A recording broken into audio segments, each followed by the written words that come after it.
installHUB.com. Streamlining your installations. Hey you, thanks for listening to our pod. We've made it to the 7th of April, it's Friday, it's the start of your Easter weekend, so let's see what's been happening this week in this very busy industry. Kickstarting with this news, Chinese EV brand HiPhi is to launch in Europe this year with a new model. The model is the HiPhi Y, which is a mid-sized SUV. It's said to debut at the Shanghai Auto Show this month with up to 503 miles of range. It's not as well known as BYD, Great Wall Motors, NIO, XPeng, all of those brands, but Human Horizons will launch its HiPhi premium EV brand in some European markets by the end of this year, as the company does look to expand overseas. They do have plans to announce which European countries they are planning on entering at the Shanghai Auto Show later this month, so eyes and ears peeled for that one. Here is some good news. The overall UK new light commercial vehicle market grew for the third consecutive month in March, rising by 13.3% to 47,634 units.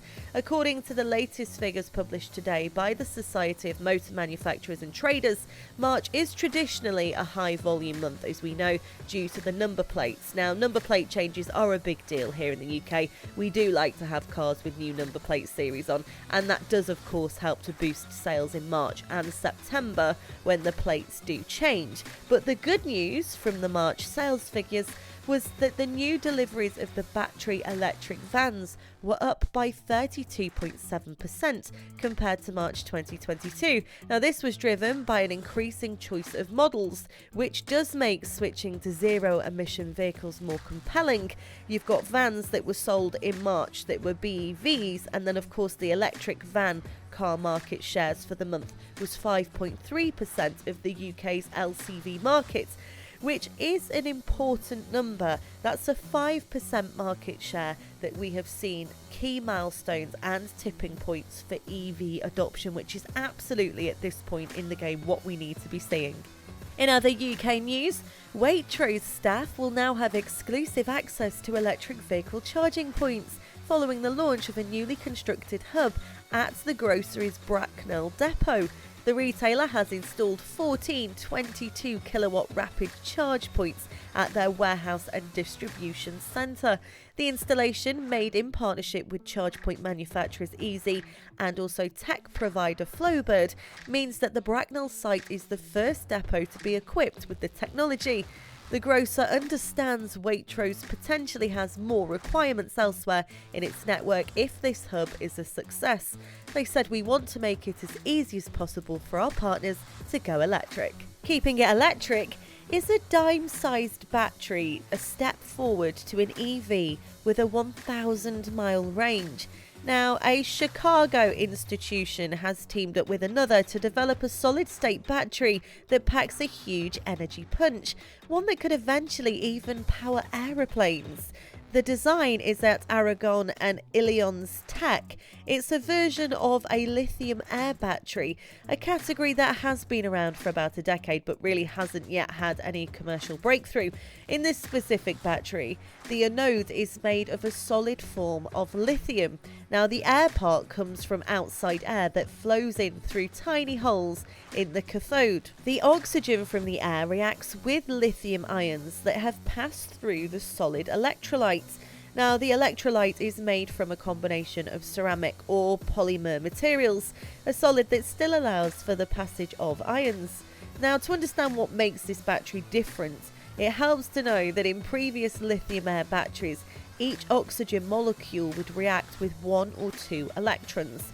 In this new battery, each oxygen molecule will react with up to 4 electrons, so it's basically doubling its power. It's like when you try and take just one bag out of the car at a time, or if you go hard and try and carry everything at once so you don't have to make 2 trips.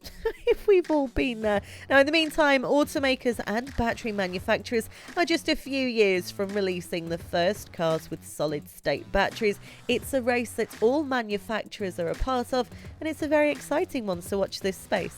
Now, this podcast isn't just about EVs anymore. We've branched out into green tech, solar, energy as a whole, really. I mean, there's so much going on. It only felt right that we would kind of discuss it all. So moving nicely onto solar, but still from EV. So the VW ID Buzz is getting solar roof panels from ABT for extra range. Alternatively, the energy from the sun could power the onboard fridge in the camper version. Now, the German automaker already forecast that it would produce more than 40,000 examples of the electric van this year for the global markets. And even though the BEV is still a very new and relatively niche product, the aftermath scene is slowly starting to release products designed and built specifically for the battery electric bus.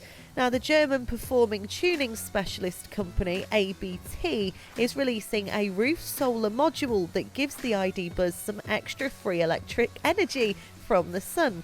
Now, this is brilliant because you can only presume that these will be travelling all around Europe, sunnier climates. I mean, it makes sense, doesn't it? It's been developed by the firm's E-Line division for electric vehicle products, and the solar modules were designed for use on the long wheel-based version of the model, which will be the one to be available in the United States starting this summer. Again, a bit of a sunnier climate, so makes sense. Do you know what I love most about this industry? It's the innovation that seems to be everywhere. People are constantly trying to fix problems and find solutions. Like this French startup, they are offering a manual solar tracker for residential PV systems. Now, the French-based L'École en Basilique has developed a tracking system that can be manually oriented according to the zenith every 15 days. Now, the startup recently introduced the first prototype and is now looking for distributors.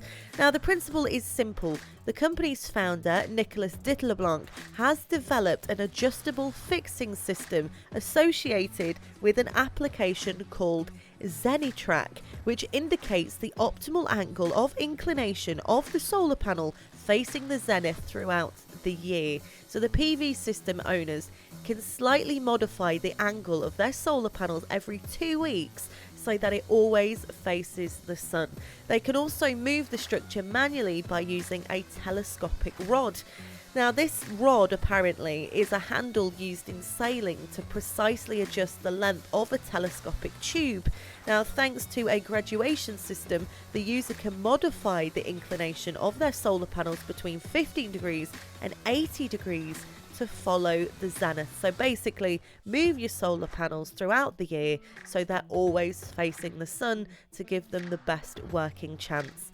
I like it. It's a solution to a problem that needed fixing.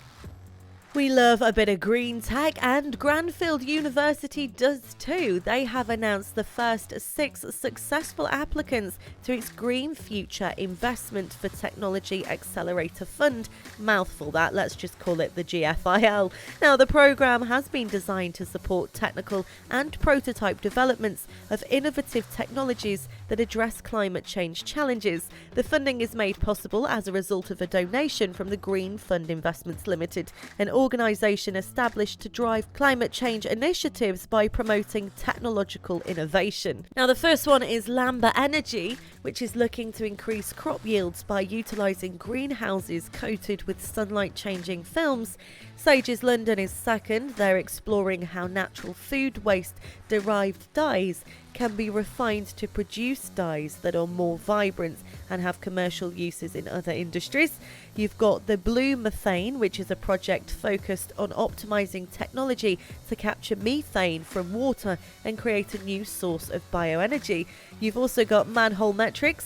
They're developing a low-cost, long-life sensor that can be mounted to the underside of manhole covers to give real-time flood warnings and enable flood predictions. Fifthly, you've got TaiSan Motors. They are the next-generation battery pack for electric vehicles.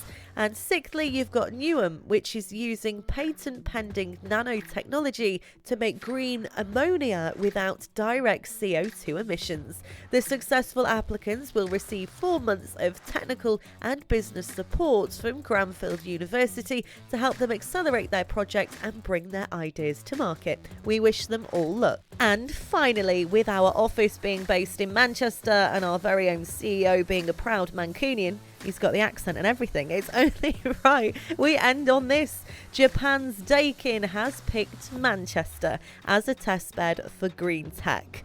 Now, the Japanese industrial company Daikin has signed a deal with Northern England's Greater Manchester region to deploy heat pumps in some of its public buildings and act as a testbed for the technology.